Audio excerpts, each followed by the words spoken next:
life, then our desires change. First it's all about ourselves, and it's about, pleasure, and it's about achievement, it's about ambition, it's about money, and we'll go through this whole hierarchy of desires. As we fulfill desires, then we want to expand our desires. We can't get rid of desires, by the way, because if you try to avoid a desire, anything you resist will persist. So the only way to get rid of a desire is to fulfill it, or get to the place where the desire is now fulfilled or expanded to something bigger. But it can't expand to something bigger if you haven't filled the smaller level. But the point here is, your mind is an activity, a process. Just like your body is an activity, a process. How about the world? So today you are here at the Chopra Center, in this room, and then before this lecture maybe you were outside, and yesterday maybe you were on a plane, and before that maybe you were at home and you were at work.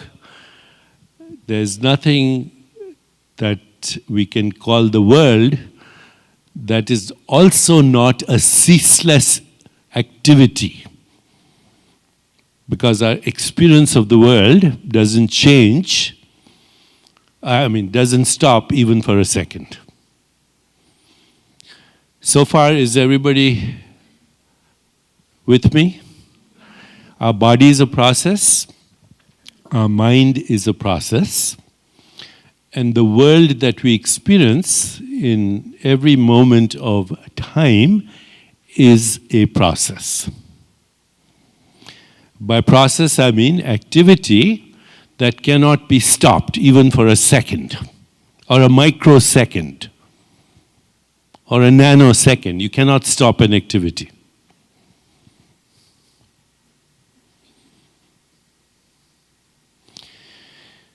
So this is why the question, who am I, is most important. Because as long as you think you are your situation, your circumstances, your current relationship, your current job, the amount of money you have in the bank, or your current thought process, or your current body that you would like to freeze if it's good looking, or you think it's good looking, you want to freeze for eternity, then as long as you are confusing yourself with, for lack of a better word, your selfies, then you will be in trouble. Why will you be in trouble? Is you cannot stop the process. You cannot grasp at something that is ungraspable. Okay, so this brings us to what the wisdom traditions tell us are the causes for human suffering. Okay, so animals suffer. Everything that has life suffers if you inflict pain to it. But human beings suffer for other reasons. At some point or another, human beings have what we call an existential crisis. They have an existential crisis if suddenly somebody in the family is diagnosed to have cancer or terminal illness, or somebody dies, or you yourself get sick, or you lose every semblance of security, you lose your job, you're suddenly in the midst of a crisis, maybe a natural catastrophe. Something happens and you are filled with fear. And so that's when you have your existential crisis. At some point or another, everyone has that. Because even if you have the best life in the world, you have the best relationships, you have all the money in the world, you have everything that you wanted, you're still going to get old. And at some point, you're going to have some degree of infirmity, no matter how healthy you are. And at some point, you're going to die. So when you get closer to that, even if your life has been perfect, there will be an existential crisis.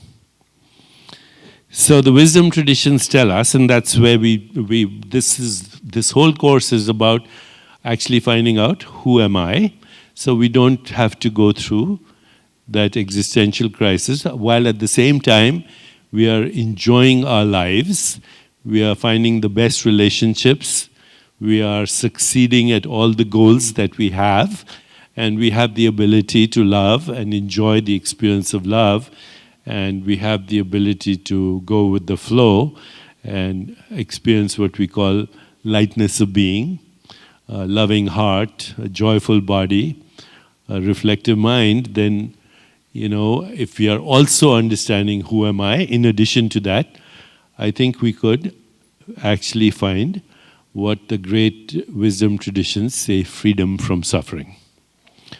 Freedom from existential suffering. As I said, animals do experience suffering when they're subjected to pain, but they don't ruminate about the past, future.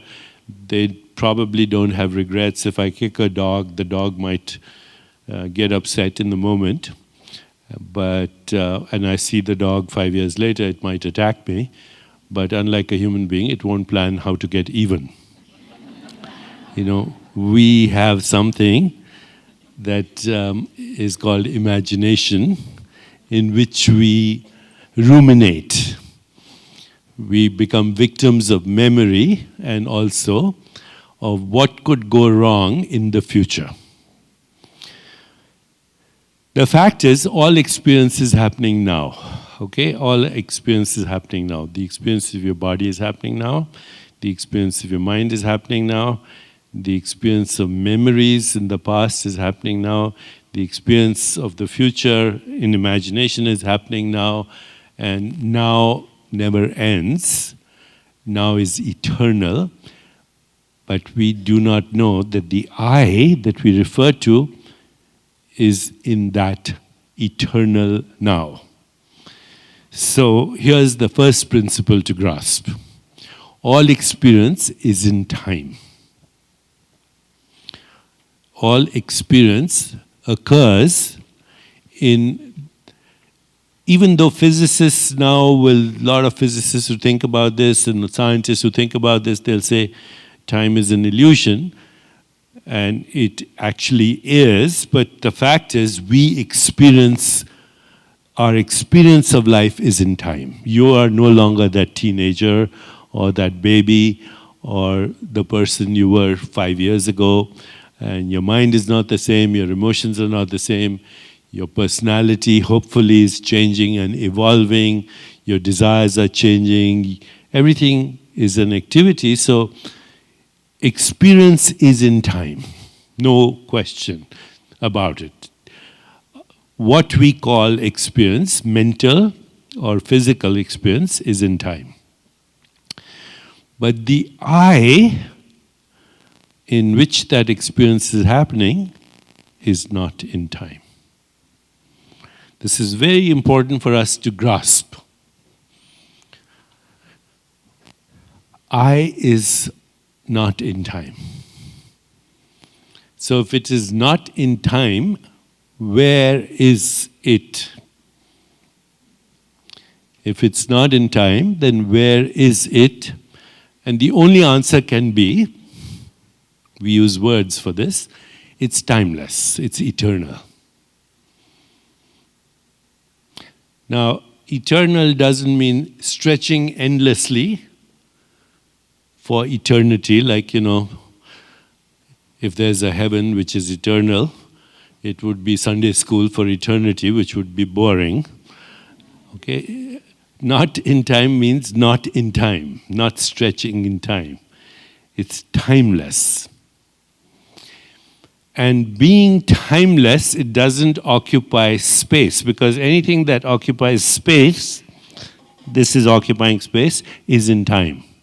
Somebody made it